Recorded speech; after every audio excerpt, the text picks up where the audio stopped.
For me to write a story, I need three things.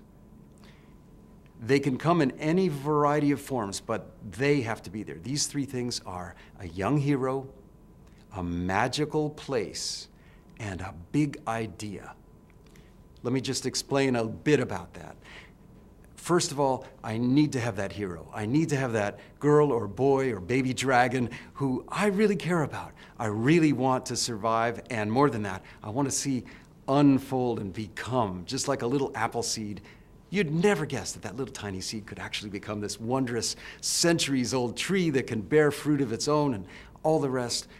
Those are the seeds of a character. And I know there's more in there, so I want to get in, I want to hear that character's voice, I want to know what their dreams are, I want to understand their secret longings. I need to know what they fear, what they wake up in a cold sweat worried about, and also what they dream, what their deepest dream is, even if it's a secret to themselves. That's what I need to know. I need to have a place, a magical place, a wondrous place, a place I want to visit and stay in and come back to as many times as possible. And that way, I hope the reader will feel the same way. Now, I have the great good luck of having been a nature writer before I became a fantasy writer and a young people's writer. I wrote nature books about Colorado wilderness, and frankly, I still do those books. I never care if anybody buys a single copy. I just do them because they're a great excuse for a hike in some of these gorgeous places in the Rocky Mountains that I love so much. But I tend to think now that that was a really advantageous experience for me as a fantasy writer, because part of the art is bringing the place of this enchanted world into life so it feels really true for readers. In fact, I will go so far as to say that the place in my stories has to be much more than just the setting, much more than just a backdrop. The place has to come alive and actually be a kind of character. So it has all the quirks and conflicts and bizarre qualities and mood swings and changeability and mysteries that any of the human characters have. And you have to really bring it to life. So my goal as a writer is to make it feel like you are there. So when Merlin washes ashore on that enchanted island in the first page of The Lost Years of Merlin, he has landed on Finkyra, and yes, you feel how lost and alone he is, but this boy is half drowned and he's barely alive, and right off the bat, you hear the seagulls screeching overhead, you can taste the sand on your tongue just like Merlin.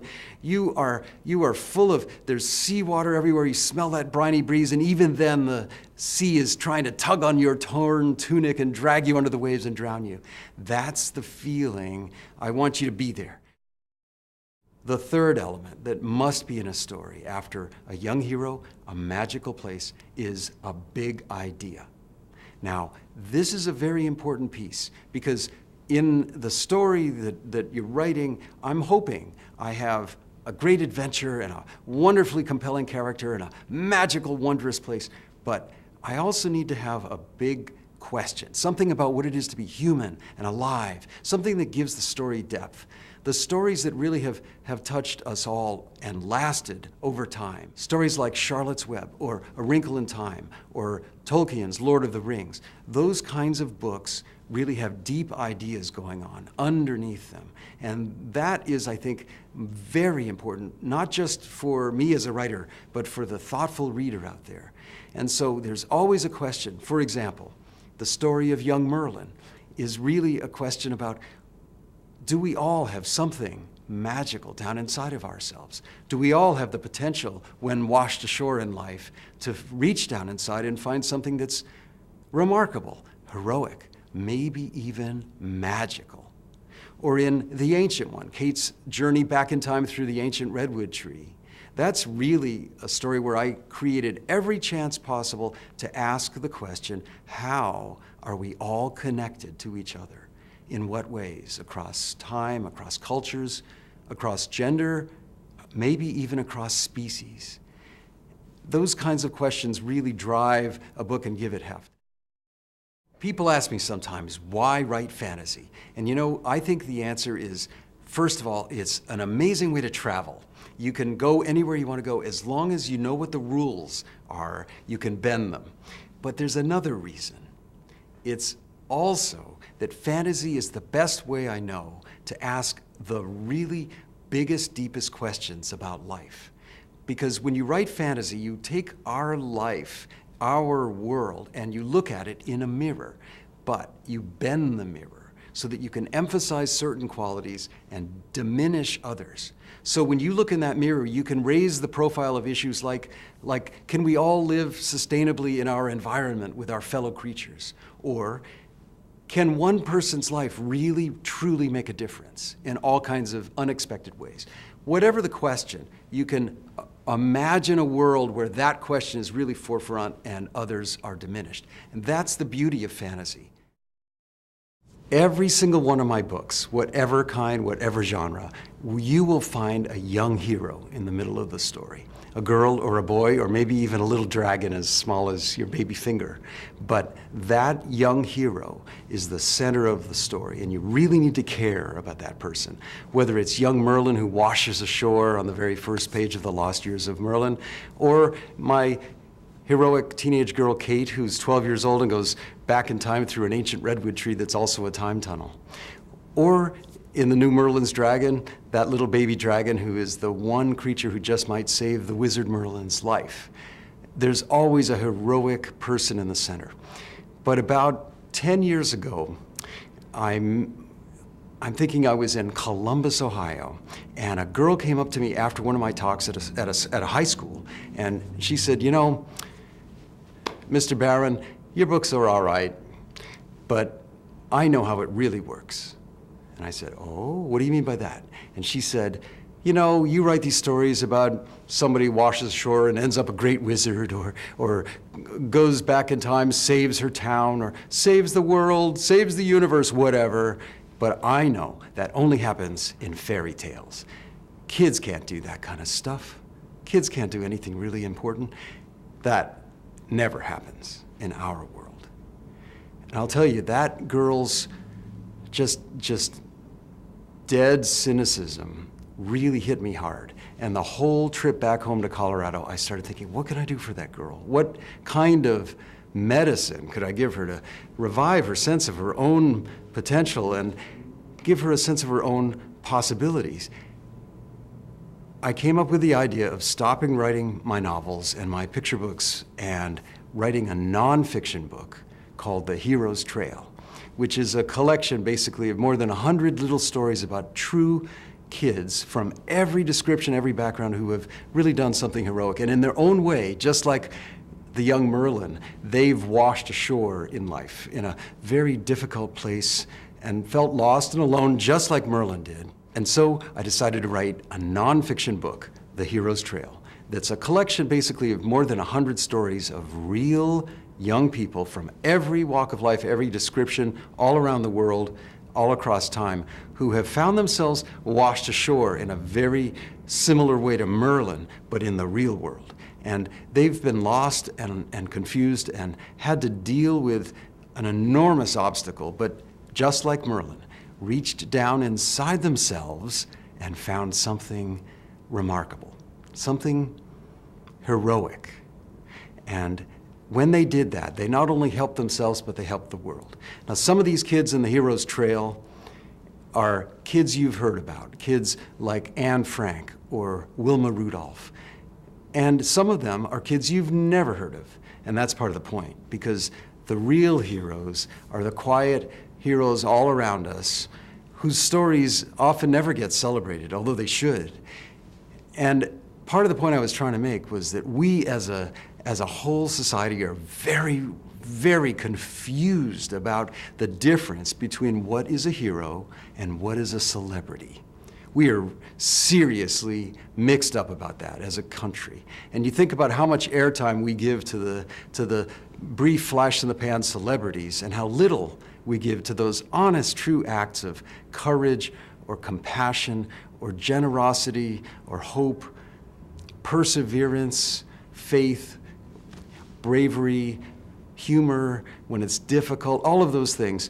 Those are the qualities that really hold our world together, and those are the qualities of a hero.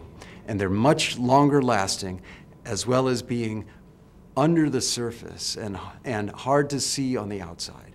They only come out by the actions of people. I think, and this will sound strange, that good fiction must be true. Good fiction must feel real, so real that you are experiencing it.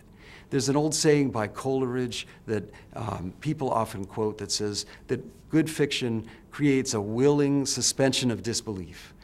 And you know, I've never thought that goes nearly far enough. First of all, there's nothing willing about it. You have to be drawn into a story without choice. You have to just plunge right in because this is such an amazing experience.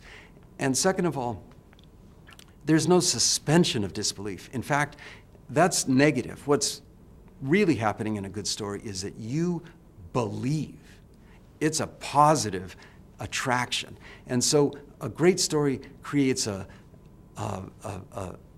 immediate plunge into belief. And that's, I think, what our goal is. So my advice to young writers is make it true. How do you do that? First of all, I think you have to enliven all the senses. That's what happened when Merlin washed ashore. Remember, there was the sound of seagulls, there's the smell of the briny breeze, there's the taste of sand on your tongue, there's the feel of the water drawing on your tunic, there's the sight of this rocky coastline where he has no idea where he is, and then beyond the senses, and by the way, all of those are on page 1, so you're really there, right there with Merlin. Beyond the senses, there's the realm of the heart. You really have to make a story feel true in the emotional level. When Merlin suddenly realizes, when he's gagged and pulled himself up on the shore and realizes he has survived some sort of shipwreck and almost drowned, then he realizes something even worse has happened, even worse than this horrible experience, and that is that he has lost all of his memory, every last little bit of it. He has no clue who he is, where he came from, who his parents were, nothing. Imagine this. He doesn't even know his own name. And that's where his story begins. Now, if you were to ask him in that moment, do you think, young man, that you're going to be the greatest wizard of all times someday, that people will sing songs and tell stories about you for more than 15 centuries as the great wizard of Camelot, the mentor to King Arthur, the greatest mage of all times? What do you think he would say? Not likely. But the point is, he still has it down inside. And yet, in that moment, all you feel is lost, homeless, nameless loneliness. That's really where it begins. You have to feel that. And then the last way to make a story true, I think, in addition to the senses and the emotions, is in the realm of the spirit. There has to be something about this tale that crosses all boundaries of language and culture and time. And you know, it's, I think, bound up in that big idea, that experience of what difference can one life make?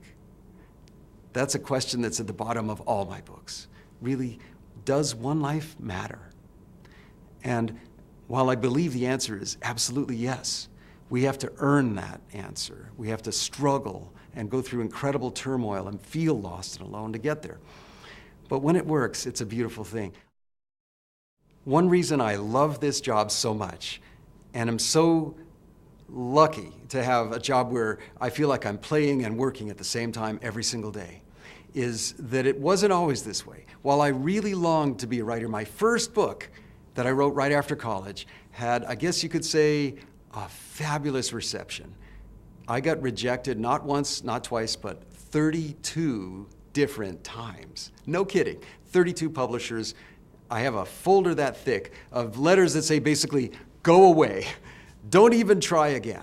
Well, that's part of why I got involved in a business instead. I'd find myself writing in the back of taxis or in meetings. People thought I was taking notes on the meetings, and really I was doing character sketches on the people in those meetings, wondering what that lawyer really did on Saturday night. They had no idea.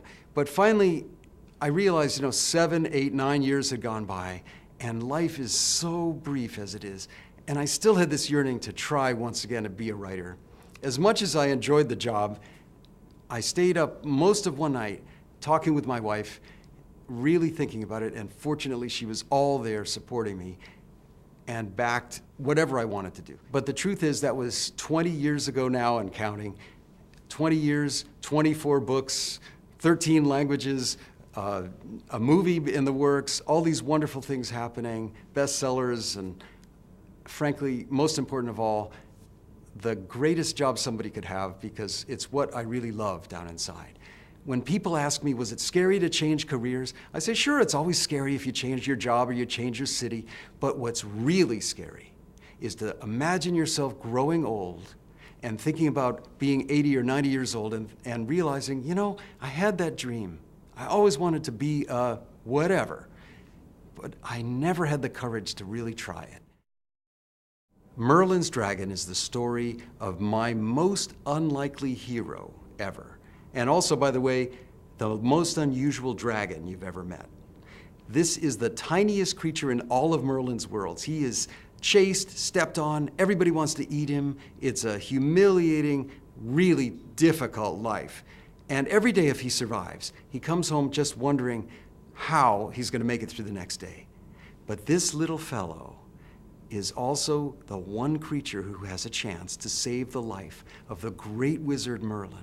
And he doesn't know how he's going to do it. He just knows he needs to try. So I guess you could say that little Basil, who's as small as your baby finger, has something very big down inside. So here's what happens. When a terrible, magic-devouring creature called a Krelix is battling with Merlin, he can't use his magic, because if he does, the creature will suck it right out of him. There's no way he's going to win unless something happens. Basil is in a branch of a tree just above them as they're fighting, and Merlin is at the edge of death. This is what happens. Gathering all his strength, Basil dashed a few steps farther out on the branch. Then, without a second's hesitation, he leaped. Through the air he plunged, right into the mouth of the monster.